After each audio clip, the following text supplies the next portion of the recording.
Acidity levels are rising around the world, but Puget Sound is one of the hardest hit areas. This Earth Day, meteorologist Leah Pezzetti with our Environment Northwest team explains what's driving the crisis and what's being done to slow it down. Ocean acidification, a global problem, is intensifying in the Northwest, and that's having a domino effect on our ecosystems and food. Marine organisms that make shells or skeletons, whether that's oysters, crabs, corals, they rely on having the right ocean chemistry around them.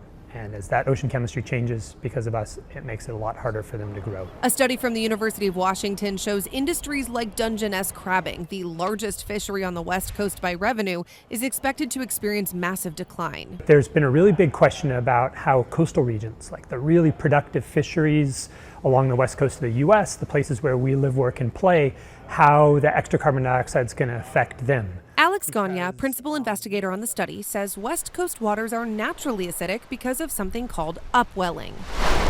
That's a process that drives cold, nutrient-rich, deep waters up to the surface. It has its benefits and creates nutrient-dense oceans where many species thrive.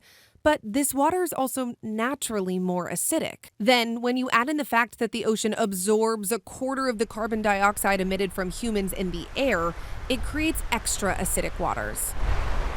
This study proving the problem is getting worse faster.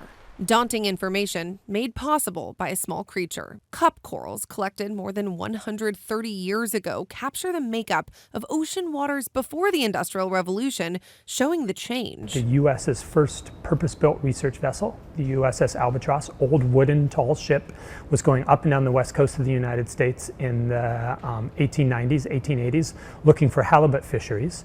And there were scientists on board who were dutifully, when they were looking for halibut, anything else they got in their nets, they were putting in jars, taking notes and writing. We still have the log books from the 1880s, 1890s, and sending them to the Smithsonian. Something he hopes people will see and know, in the same way we caused this, we can also be the solution. The thing that gives me hope, and many of the people that work in this field, is that we can make a big difference. The amount of carbon dioxide we emit is really what controls our future. And so in many ways, this sort of information can be empowering. It helps us understand what we have to do.